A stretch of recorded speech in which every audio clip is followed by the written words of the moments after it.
Hello అండి. కొండ చీపుర్లు కొద్ది రోజులు వాడగానే కట్లు ఊడిపోకుండా ఉండాలంటే ఇలా చేయండి. ముందు ఆ చీపిరికొచ్చిన కట్లన్నీ ఇలా విప్పేసుకోండి. పై ముడితో సహా మొత్తం విప్పేసుకోవాలి. తర్వాత పుల్లలన్నీ ఒజ్జుగా పెట్టుకొని, పొడుగు పుల్లలో సమానంగా పెట్టి, కురుస పుల్లలు కొన్ని ఇస్తారు కదా! వాటిని కొద్దిగా పైకి పెట్టుకొని, తాడైతే ముడివేసుకోవాలి. అది ముడివేసిన తర్వాత ఒక 3 చుట్లు మామూలుగా చుట్టేసి, తర్వాత నుంచి మొత్తం కట్ట అంతటికి కలిపి కాకుండా ఇలా ఒక పుల్ల కింద నుంచి తాడు పైకి లేపి గట్టిగా లాగి పెట్టి చుట్టుకోవాలి. అలా ఒక్కో రౌండ్‌కి ఒక్కొక్క పుల్లకి చుట్టుకుంటూ వస్తే మొత్తం కట్టంతా గట్టిపడుతుంది. కొంచెం గట్టిగా లాగి పెట్టే చుట్టుకోవాలి. ఇదే ప్రాసెస్ లాస్ట్ వరకు చేసుకొని లాస్ట్‌లో ఇంకా ముడేసేసుకోవడమే. ఈ చీపుర్లో అడుగు పుల్లలు పెద్ద ఎక్కువేమి ఉండవు కాబట్టి ప్రతి పుల్ల మనం లాగిపెట్టి చుట్టుకోవచ్చు.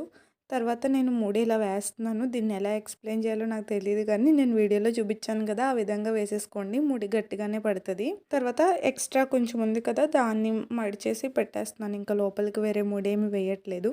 ఇంకా మన చీపురు కట్ట రెడీ అయిపోయినట్టే. అస్సలు ఊడదనమాట. మీరు కూడా ట్రై చేసి చూడండి ఎప్పుడైనా. నేను ఇంతకుముందు ఒక చీపురికి వేశాను చూపిస్తున్నాను కదా! అదేంటంటే పై ముడి ఇప్పి వేయలేదు. సో, చిరాగ్గా అయిపోయింది. అందుకని చెప్పి ఇప్పుడు మొత్తం చీపురంతటికి కట్లిప్పేసి వేసుకున్నాను. మీరు కూడా ఇలాంటి చీపుర్లతో ఇబ్బంది పడుతూ ఉంటే ఒక్కసారి ఇలా ట్రై చేయండి. సరే మళ్ళీ నెక్స్ట్ వీడియోలో కలుద్దాం. బాయ్.